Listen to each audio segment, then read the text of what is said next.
Good morning, friends. I hope that is better.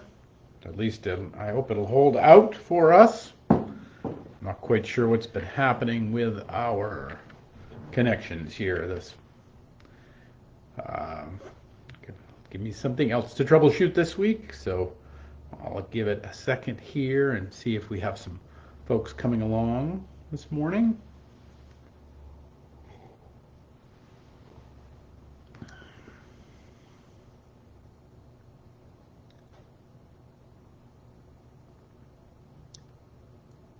Hey, all right, there's some sound. Thanks for sticking it out, Kristen.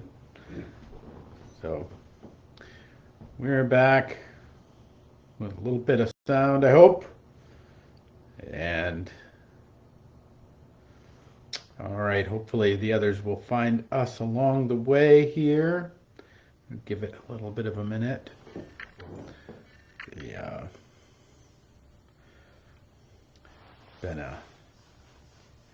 Hey, Karen. Yay. Glad you're back. Thanks for hanging in there, gang. I know. Quite sure what's going on with our connection, but we have something to chase down here in a little bit. Once we get off, I'll try and figure out what's going wrong here. So, all right. Good morning, everyone.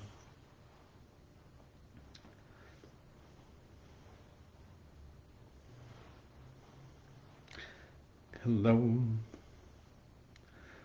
All right, let's get going. We'll hope that the others kind of have a chance to find us, either live or on the way.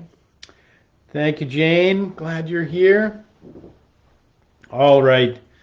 Good morning, friends. It is the 7th day of February here at, well, a little after 11:11. I'm sorry for the technical difficulties and the challenges. It is simply part of our little live walk together that sometimes it works out. I appreciate your perseverance in these days and this time. But we're in a bit of an age of perseverance. It's something that we should become accustomed to. So thank you for being here, and know that you are prayed for, that you're part of this day. That should you hear my voice, whether today or for the first time, and a regular part of this journey, or for the first time, you will be prayed for today. There is a perhaps one of the more meditated on pieces of scripture. It has been brought up numerous times, again and again throughout the Christian tradition, of this simple scene, but it is a powerful scene, which I think, that has resonated with people. I think it kind of, however we might understand it, punches above its weight, if you want to put it that way, in terms of, because it doesn't take up much of the gospel. In fact, it's just a few lines, but in many ways it has colored artwork, it has colored imaginations, it has created whole theologies in many ways, and it is this one scene from the 23rd chapter of the Gospel of Luke, where Christ is on the cross, and at the left and at the right of him are the thieves that are being executed with him. And that one thief is unrepentant, as we're reminded, but the other thief sees Christ for who he is, or at least that he is this in this way as a son of God. And he has this haunting phrase that he calls out: "Remember me when you come into your kingdom." There is great music written on it, and in fact, there are whole theologies written on this one line. This idea that we would be remembered by God, and not just that we would be remembered by God, but that we would be remembered by God as thieves with him. Now, let me unpack that a little bit because I think there's something of importance in this. If we really understand, that this life that we have, it does in fact come from God, and it's not just that God just breathed us into existence and sent us on our way, and we just toddling out here on our own, but that truly the Spirit of God, the presence of God, is with us and in us and flows through us, and that were we to be disconnected from it, we would no longer be. We would no longer exist. This is, now there's lots of different ways people understand this, but this is the way I understand it. So I'm gonna give you what I best know, and that there is this way in which we are a part of this life, and that this life is not just the life of the world, but is also the life of the divine, which is in us and flows through us. Why is the beautiful beautiful? Why does the sunset make your heart soar sometimes? Why does the smile of a loved one warm you? Why is the true and the good and the beautiful? Why does it resonate with us? Because like knows like, and that resonance knows resonance, and that the divine that flows through us, the God's presence with us and connection to us, knows the beauty of the divine when we find it outside of ourselves. You see, there is this one life that flows into all things, that all existence and all being. And so when we are truly like the thief on the cross. I've always loved this notion because and not because we're all thieving, but because the life that we're living really isn't ours, and it is this way in which we all appropriate it, because that's kind of the way we're given it. It's your life, do something with it. That it's it's the way we understand it, and that in that understanding we've kind of stolen it. We've kind of absconded with the family jewels. We've kind of run off with the treasure, because the reality is the treasure was never ours to begin with. That every heartbeat, every breath, every laugh, every smile, every tear, every expression comes from the one who made us and flows into us from him. And so that when the thief on the cross in this state says these epic words, the same words, by the way, that Jesus gives the disciples on the night before that he goes to death. It says, do this in remembrance of me, when he has dinner with his friends. And here this thief says, remember me when you come into your kingdom. You see, we like to think that there's this, or we I don't know if we like to think it, but we do think it, that there's this separation, there's this parting, there's this part from us and the one who made us. And that somehow all the things that we're losing along the way, whether they're our being, whether they're our help, or health, whether they're relationships, that there's somehow that they too have become things that we've lost around us. But life that flows into us, life that is a part of us, is this eternal thing. And so we are being remembered.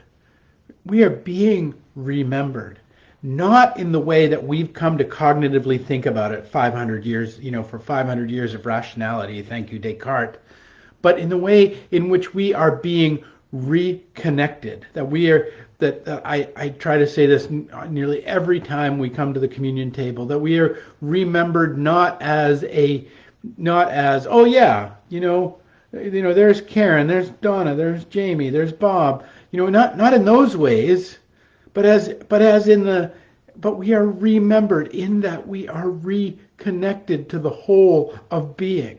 We are reconnected to the life eternal. Sometimes when we feel so profoundly separated from it, and that our feeling state isn't our complete state, by the way, remember that.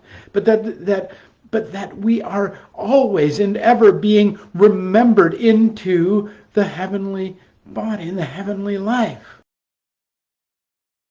Scamper from it, we can be ignorant of it, we can reject it, all of those things are out there.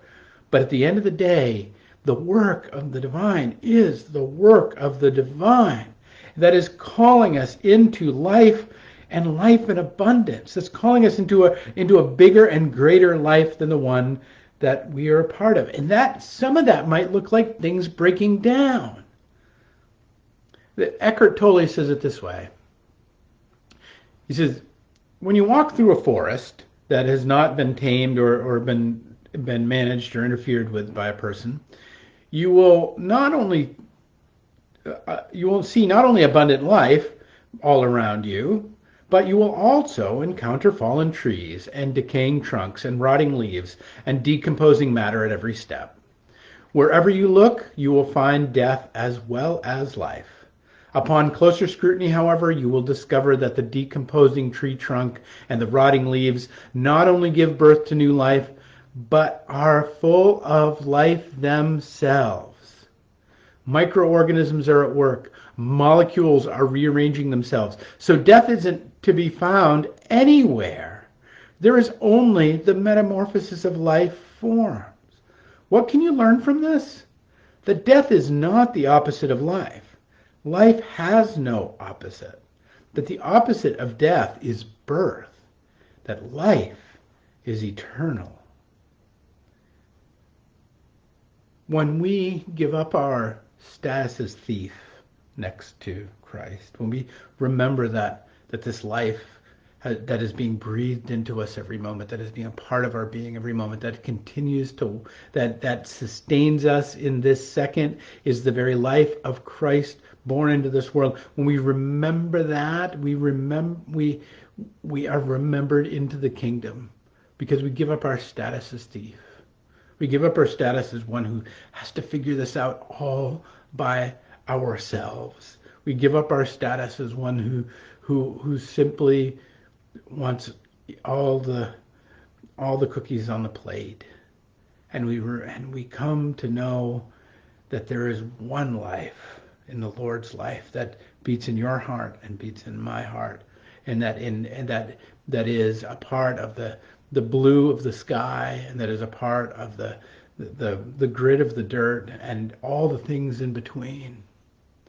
Friends, my hope for you this day is that you will recognize ourselves as thieves, not because we're bad people or we're horrible people, but it's simply our created status, that we've run off with this life that was given to us by the one who made us, that is breathed into us and continues to be given to us right now. And that even in the things that we're losing, even in the things that we're letting go of, even the things that are breaking our heart, is life in abundance. Friends, if grief didn't find us, we would never know. We would never have known that we loved. If despair didn't find us, we would never know that there were things of great joy in it. And that's not to say those things are good or easy or are to be simply philosophized away. But it is to say that there is life in even those, even though they may be more tear-filled or more heartbroken in some days than others.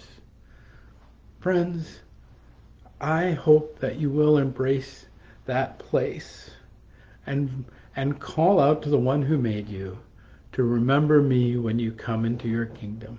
For surely he is, and surely he does, and surely he is bringing you along step by step, day by day, moment by moment, joy by joy, beauty by beauty, truth by truth, goodness by goodness, and wonder by wonder. This is my hope for all of you today, and I hope that you will find that, and you will reach out to the one who made you and say, remember me when you come into your kingdom. Peace and grace to you, my friends. We'll pick it up tomorrow with another 11:11.